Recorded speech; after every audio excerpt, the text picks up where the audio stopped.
So welcome to the Village Board meeting for the Village of Pleasantville. We're in work session. Today is Monday, April 25. The first item on our agenda is a discussion regarding a request for book bins. We have two folks here who have been behind that request. And I'm going to slide this camera around. I mean, we're aware of what you're asking for, but for the benefit of those who might be watching, why don't you describe the idea?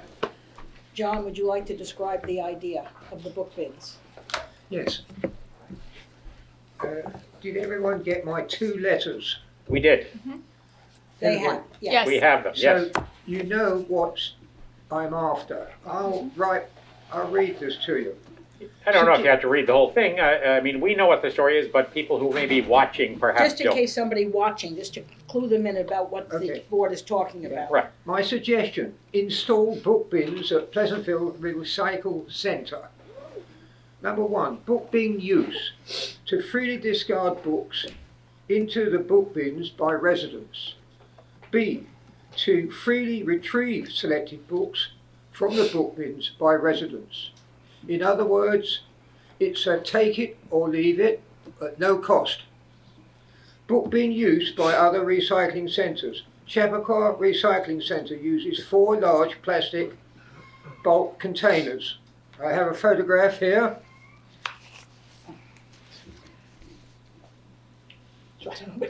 Yeah, that's right. B, book bins are popular with residents who may discard a dozen books at a time.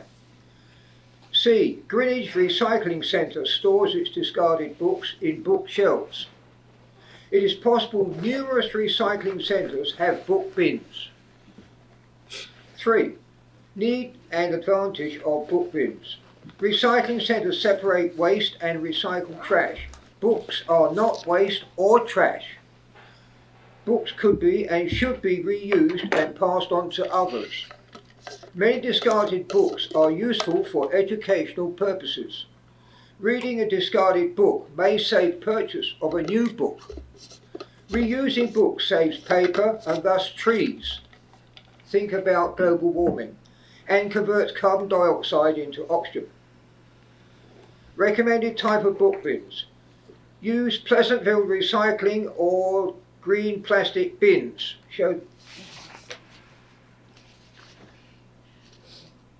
Did you already have? These are already issued to all residents. The bins should be plastic and impervious to rain. The bins must contain a rain-proof removable lid. The bin lid should be heavy enough to stop discarding or dislodging by wind. Stacking of book bins. Now I've revised this. I put here that I should stack one book bin on top of another for easy reach, but I have revised that. I'll pass on to the next issue. Fact and fiction notices required. The book bins require 2 separate notices, each situated behind and above the separate bins. The separate bin notices should read, give and take fact books, give and take fiction books. Separating fact and fiction books will assist selection and reduce crowding. Plenty of space available for book bins. Pleasantville Recycling Centre has plenty of ground space for book bins, allowing space for expansion and number of book bins if required. Book bins notices should be easily seen. Book bin location is critical to avoid people and car congestion. Absolute necessity of advising the book bins. Mail a flyer to each household containing a picture of the book bin's location and also progress made during the new book bin administration by this gentleman here. Will residents use the book bins? If the book bins are not used by residents, then the monetary loss of 2 book bin lids, 2 notices and a mailing flyer is relatively small. If the book bins are not used, then the bins can be used to replace household bins that have been corner cracked and broken by heavy-handled operatives who toss bins down on asphalt or concrete driveways. If residents participate, the number of book bins must be increased together with the number of bin lids. It is concluded that the risk of failure is small compared to the potential benefit of book bin use. Nothing ventured, nothing gained. Give it a try. That's the end of it. Okay, thank you for that, sir. So we have a few issues we've been kicking around without any decision. One of them is that we have some logistical problems at our recycling center. Now we have, as perhaps you already know, a metal recycling area and then an area where folks can come and pick up compost, and then food scrap drop off, and then the trucks that people can put bottles and cans in, and also cardboard and paper. So He's talking about the logistical problems and what exists already, the areas in the recycling area. So certainly the folks at DPW, who are just one piece of this puzzle, already struggle a little bit on a busy Saturday, because we also have parks trucks coming in and out and all of that. And I can report from my own experience going there every weekend with food scraps and the like that there are moments when it's a little bit of a project for everybody to get what they need to do and move out. So one question there would be where to put book bins, and whether I assume that's the kind of thing that would cause folks to come and spend some time if they're interested in going through the books to look for what's there. So one question I had for you is whether the repurposing of books, which I wholeheartedly endorse, could be achieved in a different way. It's funny, it was brought to my attention that there's an outfit that provides bins kind of like the clothing bins that are available and which we actually have down at DPW. They provide the bin, they maintain the bin, and they pick up the books and they sort through them and resell the ones that are saleable and give back part of the money to whoever had hosted the bin, and those that are not resaleable or donatable to someone who wants them, they make sure they get recycled. So the one advantage of that is it avoids the problem of folks coming and spending an hour and unpacking the bins and sort of hunting through them. What do you think? He couldn't hear that. Okay. I just want to make a comment. It's been my experience at Chappaqua that the average person spends less than 5 minutes there. Our problem at Chappaqua is they have a much bigger space, right, and they have a much more managed space. But when they come to the book bin, right, they tend to dump their books, look through, take a few and leave. And the amount of time an individual spends there, most of them is less than 5 minutes. Okay. Peter was saying about there is a company that would bring in bins to collect the books, but then they would also take them away. The residents would not have access to the books, but the village would get money from the books from this company. So the recycling part would be accomplished, but not the ability of residents to get books. I'd like to make a suggestion here. Sure. Number one, is there space at the recycling centre? Let me read this. My encounter with Jeff Encron, superintendent of the recycling centre, on 3/3/22. I went to his office to see him. On the general office door, there was a notice, no admittance, keep out. I ignored the notice and entered. I was directed to his office on the right. I explained why I wished to talk to him about book bins. He said he was too busy to talk to me. He said he was on a conference call that will take an hour. His computer was displaying nothing and his phone was on the hook. He gave me no date or time when I could talk to him. I left in disgust. I criticised the superintendent as follows. He should eliminate his keep out notice and replace it with all are welcome. He could have found time to talk with me, but he didn't. He never gave me a date and a time when I could talk to him. He should. Residents pay his wages, expenses, vacations, holidays, health insurance and pension. He is their servant, not a master of them. His attitude reflects badly upon the very approachable mayor and the village of Pleasantville, his workers and all residents. The mayor should force the superintendent to drastically change his attitude or be replaced. The superintendent here of recycling may object to recycling of books through book bins because he may claim a lack of parking room, which is untrue. The real reason may be that he doesn't wish to be lumbered with any responsibility which is believed to be a supervisor, which is confirmable and a cushy job for him to do. So, I mean, first off, I'm sorry you had that negative interaction. Certainly we'll talk to Jeff about it.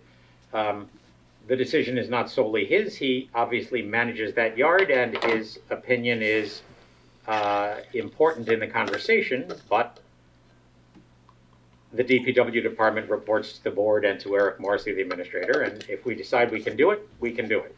If we decide we can't, it's not Jeff's call all by himself. Okay.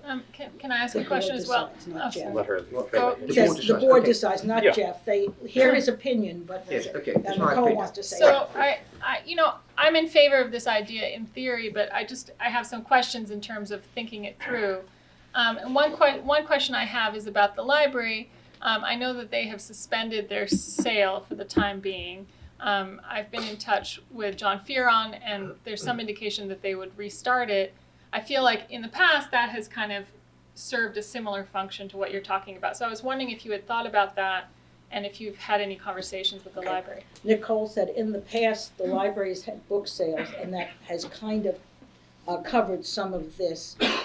She was wondering Yes, if you I thought about make a that. suggestion there as well. Mm-hmm. At the library, locked up behind a fence, are two very great big book bins. They distribute unwanted stuff in those bins. Residents cannot get to them because they're locked. They should be unlocked and a notice put in that residents can chuck in their old books there and residents can take out books when and where they like. Now that would get somewhere close to what I'm wanting. It's not the ideal, but it is a suggestion. Right. Well, in the past, the Friends of the Library have sorted through the books and then put together a sale. And that's just one model. But I guess my second question is, in addition to there You may being want to bins. hold to let her tell him what you're Oh. saying before you continue. Sure. You want to? Oh, she just said, in the past, the Friends of the Library have put together book sales. Yeah. That kind of speaks to this. So Okay, but now my just- question is, in addition to the existence of the book bins and so on, somebody has to manage the process, right? I believe in Chappaqua, I'm not sure exactly who handles it, but somebody has to manage what happens to those books who aren't taken and so on. So how would you envisage that part working? She was asking about the management of the book bins, who would do it, and what happens to the ones that are wanted, When what happens in we Chappaqua. go up to Chappaqua, there's nobody there. There's some guy that comes in and chucks the books, the top layer of books, into the vast bigger bin. The trash bin. We have to climb up with a ladder, To dig get it. over there and inside and then look at books. That's nothing to do with this incident. I'm just giving you information. You have to complain to them about that. Well, but the point I think John was making is, it's almost self-regulating. Some people come in and they do the culling, not the Chappaqua Village. Right. People who just seem to think they know better than anybody else. I think You there's can some go up volunteers and involved look. as well in that process. I I'm don't pretty know. sure. Yeah. You Okay. have- So there's a third model. You can continue. I'm used to simultaneous translation, so I'll pause so you can follow. Okay, David's giving us a third model It's used in some other communities, that other communities use. and it involves separating the question of books for recycle and books for reuse.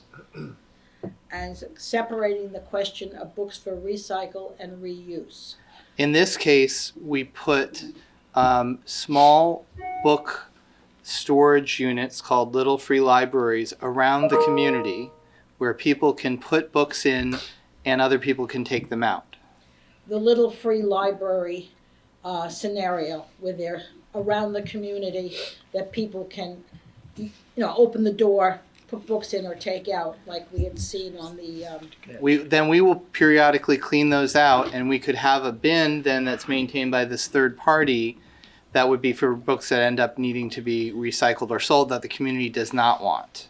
You see, what is unique about my suggestion is that when people go down to the recycling centre to offload their rubbish every week, they have books, they just drop them in, and they might look and see if there's any books for themselves. Right, but the problem, there are a couple problems. One is that we're not sure yet if the traffic flow will accommodate that. one problem is the possibility of the traffic flow not accommodating it. That's one problem the board's looking at. Second, we want to make sure people who are not able to physically climb into a bin or engage with that still have access to the used books. Okay, he said that he wants to make sure that people who maybe can't climb into a bin could have access to the books, but most of the books you could just take out. But and the third thing is that in community-based book exchanges, the availability of the books is closer to you, so you don't have to go all the way to the dump. There'll be one in your neighborhood that you can get from and lend to. The little libraries would be closer to various people, so the little boxes. Oh, little boxes. Yeah, so that are people going to make a separate journey to a little box somewhere? Like a mailbox. Yeah. I don't think so. No, they do all over the country. How many would you envision for Pleasantville? I mean, I think we have to look at the budget for it, of course, but you could easily see 4 or 5 distinct neighborhoods that would have them.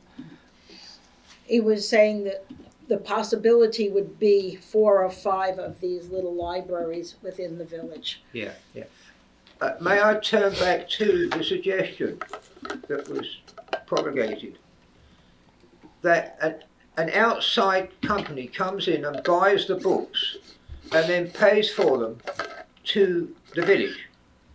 Now, most of those books that we come across are old, ancient, and of no use or value to anybody. Most of the books that we pick, and I pick, are on such things as astronomy, physics, and so on, mostly non-fiction books. The amount of money you could get by buying one on the net is very small. You'd have to put in maybe $4 or $5. Now, the company that buys up your books there that you've collected will give you very, very little indeed, a few pennies. I don't think it's going to be worth it for the benefit of the people here, for the residents. Well, It wouldn't be for the money, yeah. we wouldn't be doing it for the money, and they only give you money to the extent that the books are able to be sold. Right.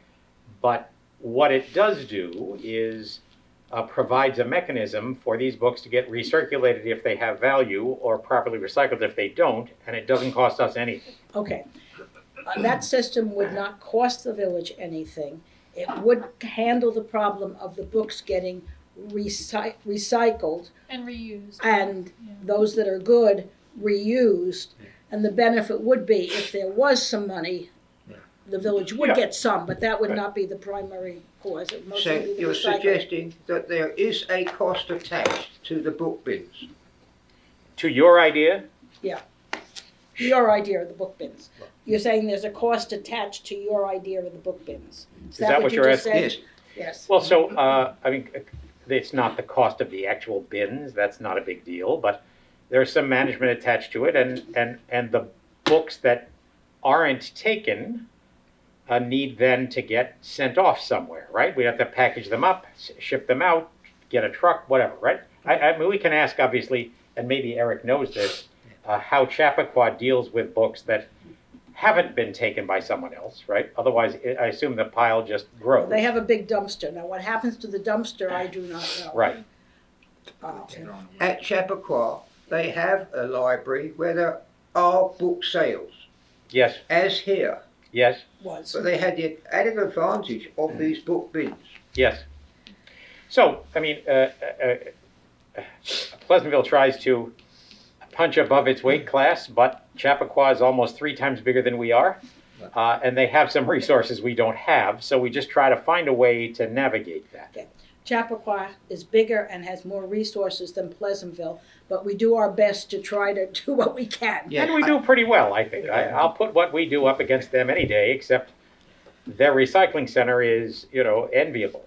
Well, I think one thing would be to learn more about how they actually manage this process, because we clearly don't know exactly how it works. So I think that's one thing we need to do is learn how. So how you're they saying do it. that's something the We'll board go needs to- visit. Yes. Okay. Yeah. Especially how many volunteer hours it takes. Right. Okay. Nicole says that they need to explore exactly how Chappaqua does it and what the requirements are for Yeah. the Now, whole thing. I grant For you, volunteer hours Chappaqua is especially. an enormous area compared with Pleasantville. Yes, that's, There are many authors in Chappaqua. The other day we saw stacks of books by the same author. Obviously he couldn't sell them. There's a couple authors here with unsold books too, so don't worry.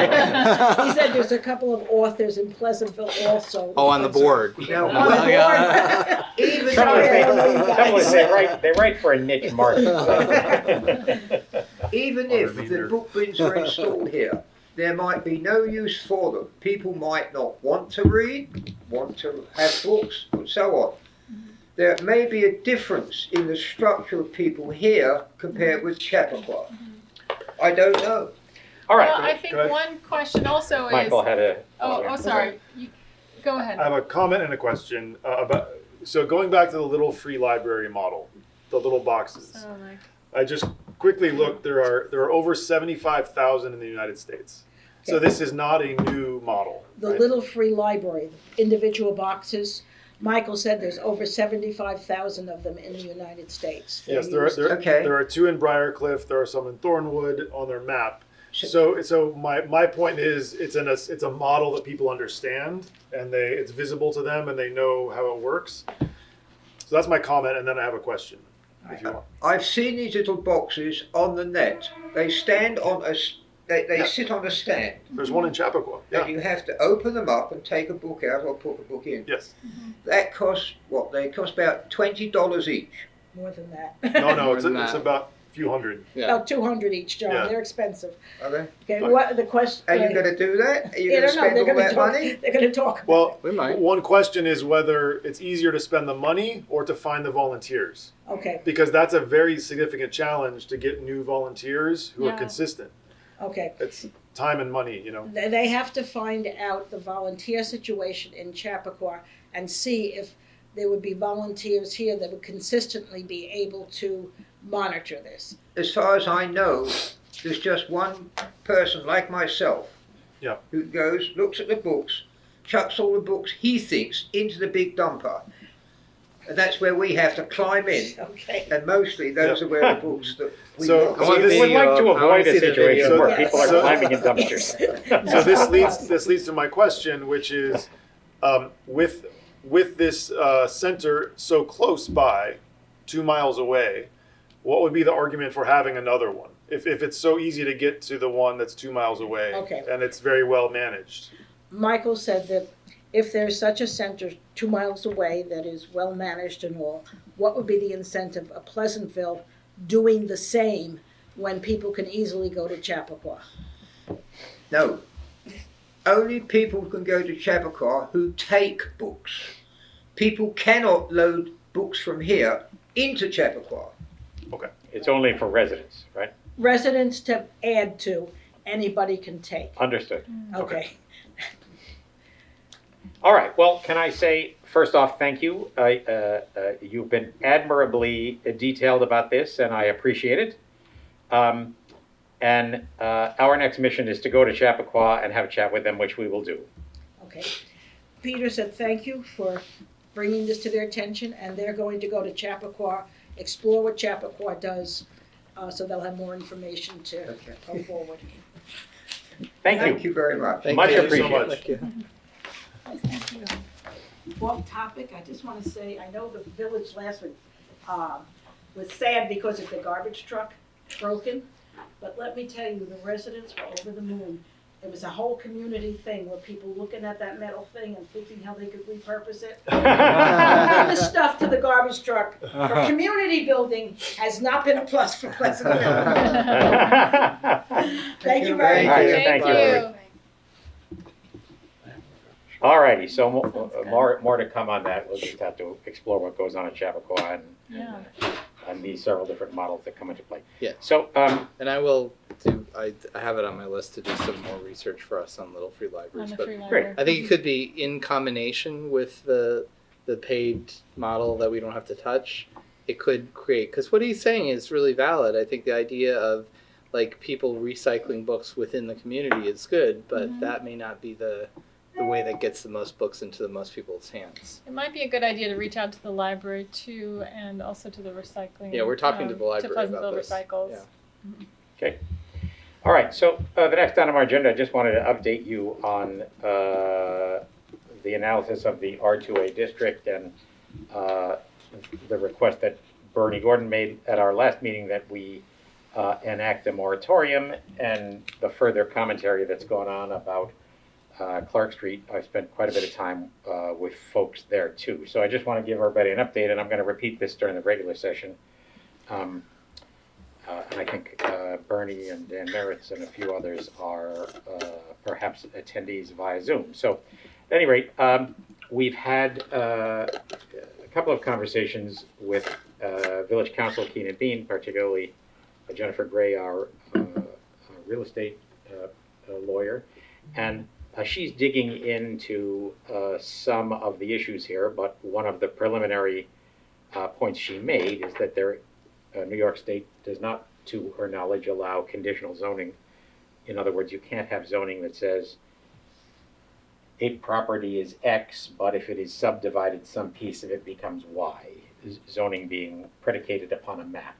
So the idea that Bernie presented would likely, if we were inclined to try to resolve what he identifies as a loophole in the R2A district all those many years ago, would likely require some sort of dimensional guideline. For example, you could say the first 100 feet of a property are zoned R2A, and everything behind that, if the property is deeper than that, acquires the zone that it is adjacent to, in many cases, single family.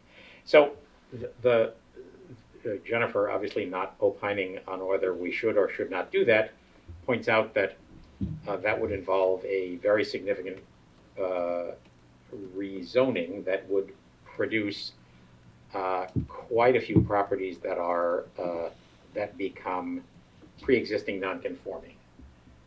Properties that are deep enough, likely even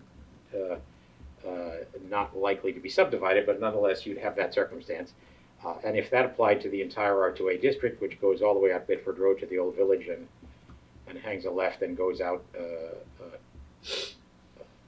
bit of the way down Bedford Road to the north, you would have to go through a fairly significant review of all that and update the comprehensive plan. The whole process by which one would change zoning that has that kind of an impact, even though the actual impact might be rather modest. Bernie's point, I think, was that the issue was likely corners, given the relative unlikelihood that there are properties along Bedford Road that are wide enough to be subdivided.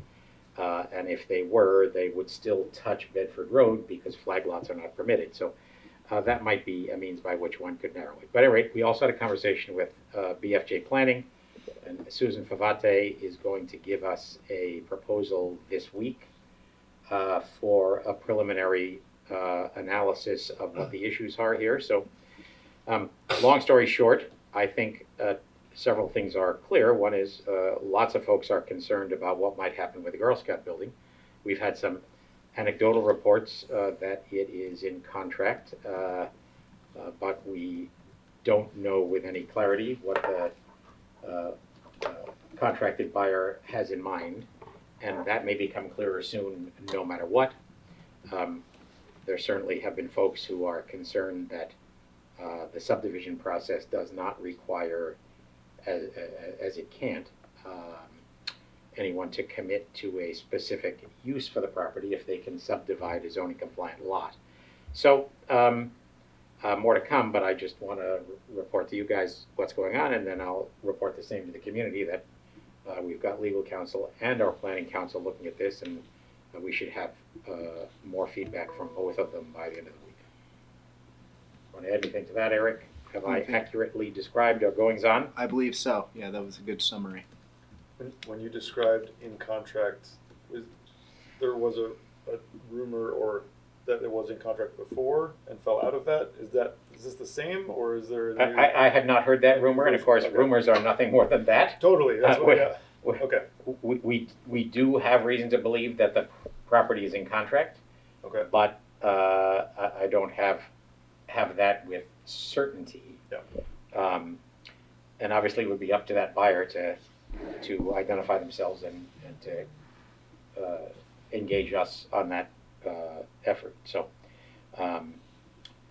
then there obviously has been lots of discussion of what goes on, what is going on in Clark Street, and we'll have to wait and see what the owner chooses to come back with there. But for those who are not familiar with the issue, both the Baker property at 245 Bedford Road, very large corner property, and potentially the Girl Scout building at Great Oak Lane are both properties that are subdividable into zoning compliant lots, and some of the subdivided lots would be not touching Bedford Road. That's the case for one of the two subdivided lots at 245 Bedford, and we don't know what it might look like if someone proposed to subdivide the Girl Scout building, but certainly the sense we have had is that many of the potential buyers were looking to knock down that building and do something else. And to be perfectly honest, that may turn out to be, whatever that turns out to look like, to be desirable as compared to a zoning compliant use, for example, a not-for-profit school, occupying and renovating the building and creating a nexus of activity that far exceeds the level of activity that we've seen there in the last 35 years. So obviously we don't control who buys what, and we don't control what they may choose to do so long as it's zoning compliant. So that, I think, is Bernie's point, that he feels as though, as he was clear in his presentation to us the other night, that two-family uses should not exist on the side streets. So obviously there are those who feel otherwise about that, and there are obviously issues that go beyond us specifically here in the Village of Pleasantville about multifamily housing and lots of discussion about accessory dwelling units and all of that. But clearly there are enough folks, Bernie and quite a few other folks, that got engaged in this issue, and we have both a responsibility and a desire to dig into it and see what would be the next step. On that, just another point to support what you were saying, I think it's important for people to realize that we are having to push back against the New York State Legislature about multi-use dwellings within the half-mile radius of transit, right? And so we're trying to manage a lot of different pressures when we're talking about the zoning that is near to the village center. So All true. So. Yeah.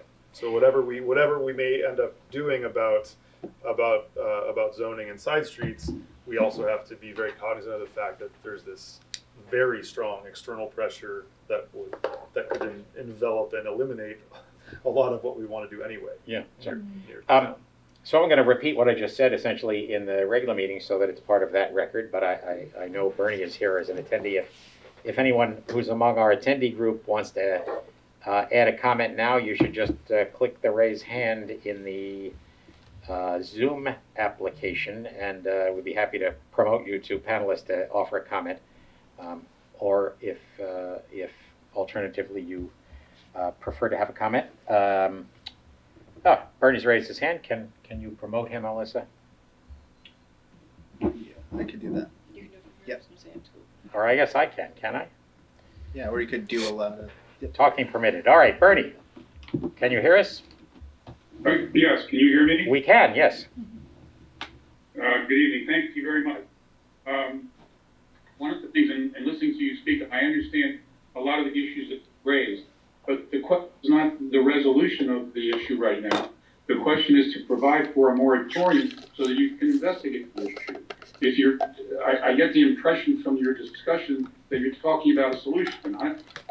What I proposed was a possibility. If that's not the answer, but I think that you've got to deal with the moratorium first, whether you perceive that there is an issue that has to be addressed, and in order to address it, you have to have a moratorium to give you time to consider a resolution, and not to come to the discussion is not the solution. The discussion is to recognize an issue and determine whether or not you have to have a moratorium to give you time to resolve it. Understood. So I appreciate that, and you and I have had a similar conversation face to face. I don't want you to feel as though we're, not willing to take any action until we know what the action ought to be. I understand the point you're making. I do feel as though we need to understand, at least in very broad strokes, and I think by the end of the week we will, whether there is a resolution to the issue you present. And as you can probably imagine, not everyone believes it's an issue. So I'm not speaking for the board, I'm just speaking for what I have heard in the community. So.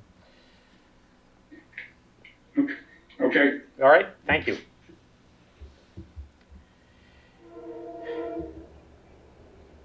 All right. Any further comment on that? Otherwise, NYS legislation pertaining to virtual meetings. Yes. So the New York State adopted budget contains some legislation pertaining to virtual meetings. So right now we're essentially having an in-person meeting with a Zoom option, but our other boards, Planning Commission, ARB, Zoning Board of Appeals, they're operating solely virtually. Right now, we're also able to do that due to a state of emergency that New York State has been operating under since the beginning of the pandemic. That can only be extended every 30 days. So as long as that's in place, any municipal board, school board can operate virtually as they've been doing, as we've been doing. Currently, the current state of emergency will expire May 15th, and it plausibly could be extended again. But now there's this additional layer that New York State has put in, presumably when the state of emergency ends. In order for boards to operate virtually, a local law must be put in place by the beginning of June 8th. And essentially, what they say, virtual meetings, what that really means is that a board's quorum needs to be together in a physical location that's accessible to the public. However, some board members can be virtual, can participate virtually without having to open up that venue to the public. You may recall, board members could actually operate virtually, but they had to notice the location and make that available to the public. So I think the legislation kind of left a lot of us kind of with raised eyebrows, because it's essentially mandating that boards meet in person. It's not really giving that relief. It's less of an issue for this board, but I know, as I mentioned, our other boards are really reliant on it. So if the board is so inclined, we would move forward with drafting that local law and putting it in place by June. Okay. Does that sound reasonable? Seems like we need to do it. Yeah.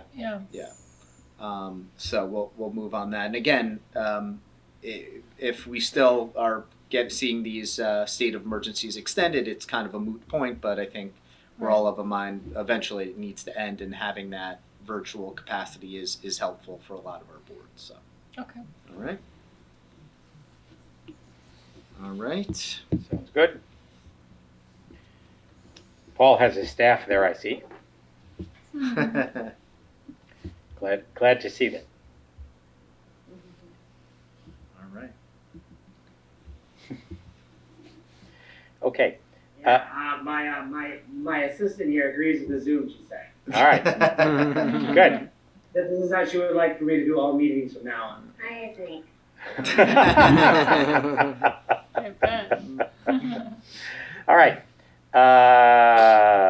Proposed addition to the fiscal policy, an update on the Yep. budget that we are moments from now to vote upon. That's right. So the fiscal policy, we have a official village fiscal policy.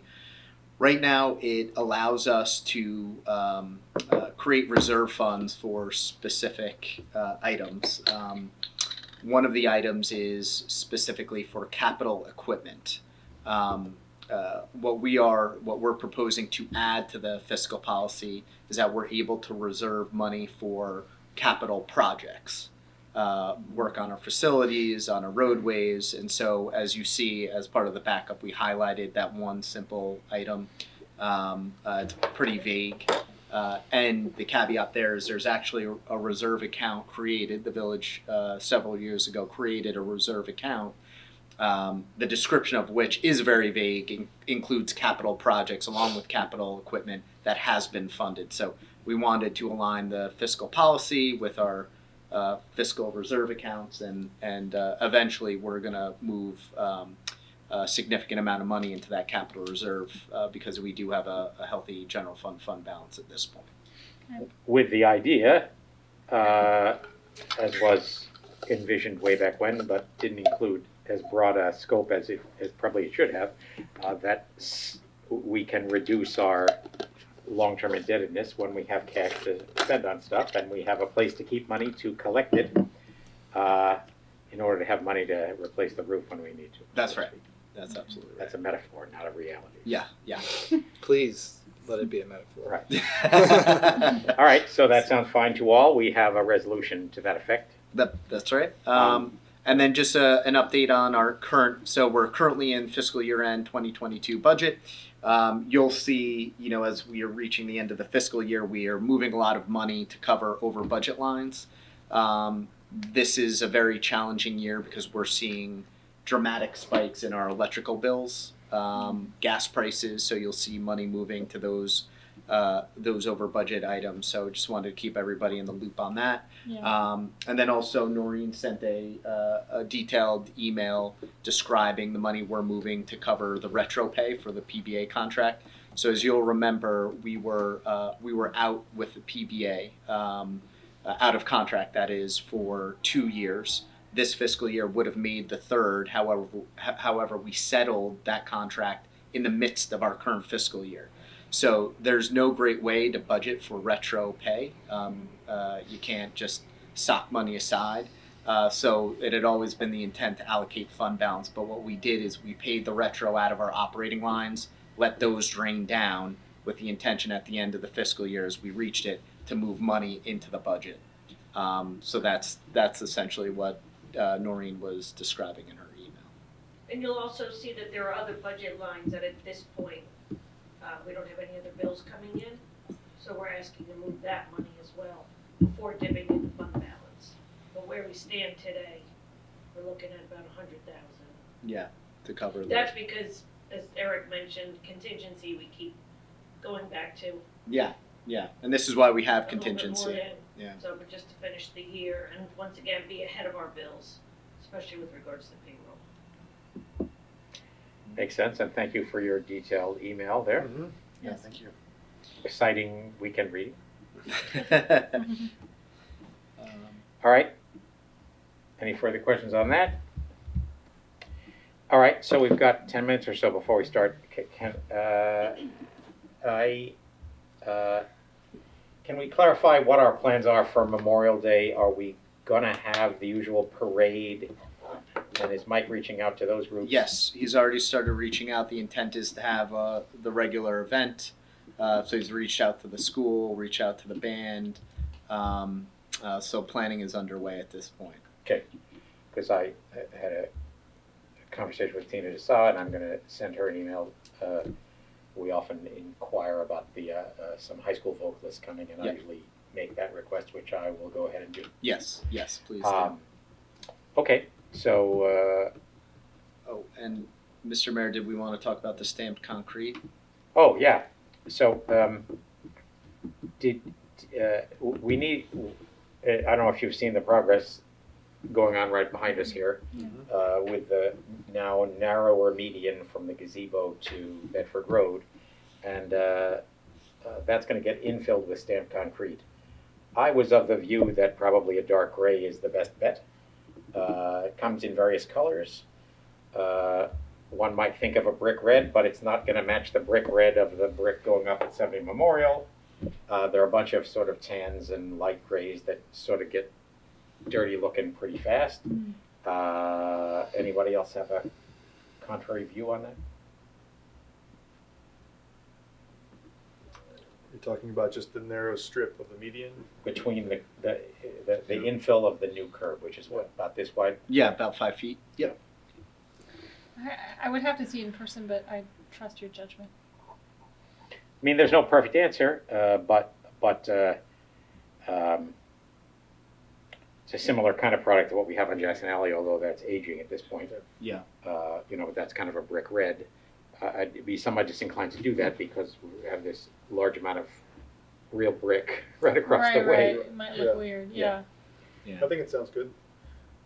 Okay. All right. While we're on that topic of the redesign, it occurred to me that would it make sense to have benches in the gazebo now that it's a bus stop?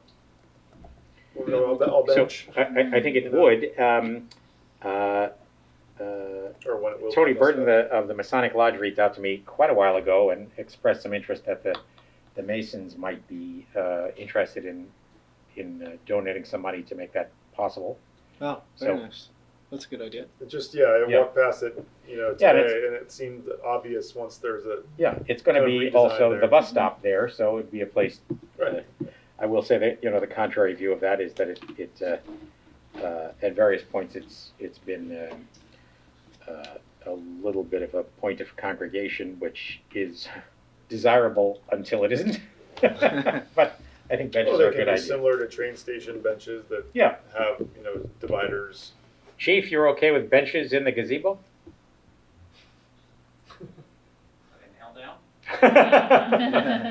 They would be, certainly. So then, just back to the concrete color, because I know Jeff's chomping at the bit. Would you want to go with a gray that matches the curbing, or No, darker. Darker, The curb so is that- going to be quite light, right? Yeah. Yeah, so, it is quite light. So the charcoal. Yeah, Okay. that's my take on it. Do you have a Okay. swatch we could look at? Yeah. Swatch.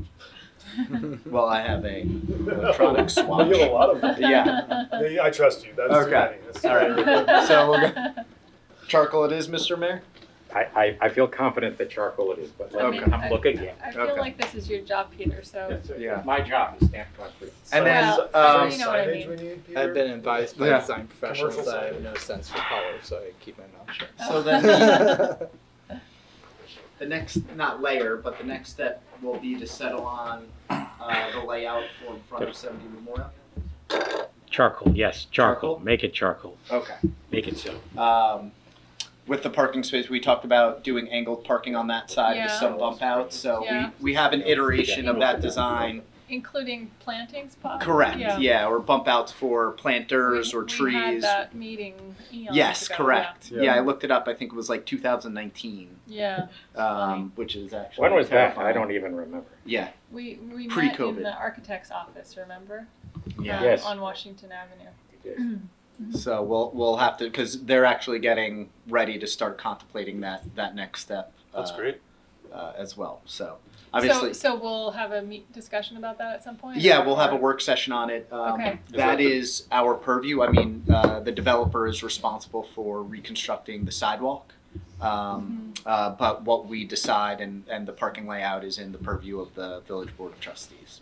So. Okay. So the parking and beautification that's what we'll be talking about? Yeah, About yeah, area? and we did before your term come up with kind of a layout, so we can go over and see if we want to make tweaks or go from there. But the Cooley Street walkthrough is entirely the developer's responsibility? Correct. Yeah, the reconstruction of that roadway. Yep. And the plantings or any kind of beautifications. There has, yeah, yep, It looks, the design we saw looked nice though. Yeah. yeah. Yeah. And that's it for me. And so I can also report, I don't know if you guys made it to the farm market. I was at the farm market for an hour or so fairly early, and the advent of paid parking seemed to be working okay. I noticed that Some- as well, yeah. A little bit of struggle, but we had our PEOs there.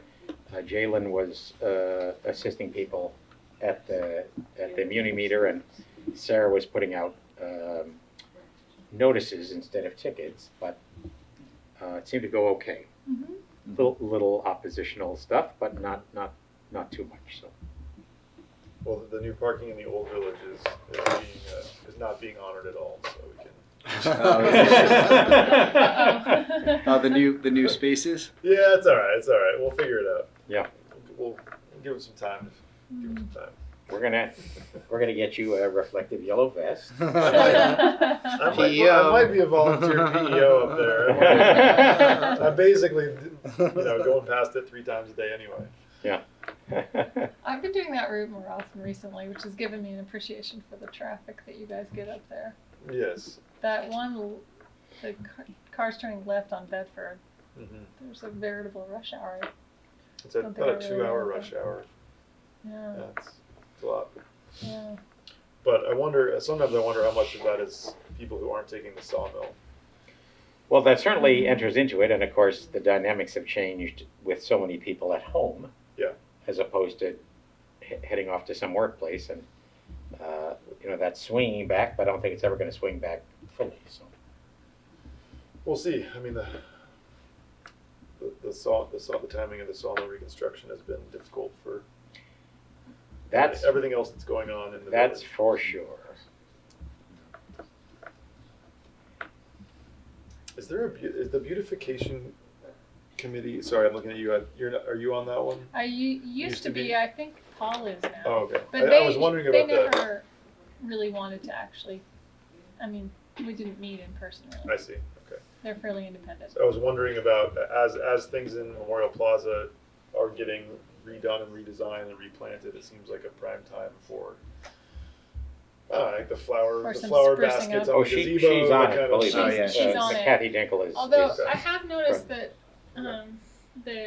that triangle planting that's on Manville Yeah. that Jeff did, and then Yes. and then Carolyn Ramsey designed it on a volunteer basis for us. I up think by that- Rebecca, you mean?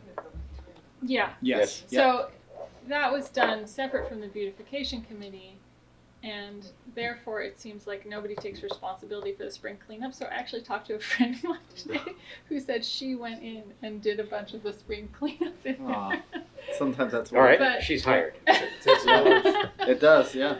But maybe we should. But I was wondering what role Parks has in really. I guess I need to talk to Mike about it. Yeah, in we relation can we to can the loop them beautification in. I know committee, yeah. they've been spending a lot of time with beautification, cleaning up the senior garden, the pocket park there. Mhm. Looks really good. Yeah, they've been Good. doing a good job with that, and that's been an area that's needed it for many years now. So, they've been at it for the past 2 weeks or so. So the beautification committee has been working along with the Parks Parks, Department. correct? Yeah. Okay. Yeah. I saw Kathy this weekend at a memorial service, and she commented that she thought they had made great progress. Yeah, they have. They have. That's good. They're trying to, cover up the emergency generator. That's obviously a great addition down there, but Mm-hmm. so they've done plantings around that to hide it a bit. Oh, that's nice. Yeah. I'll have to take a look. All right. Cool.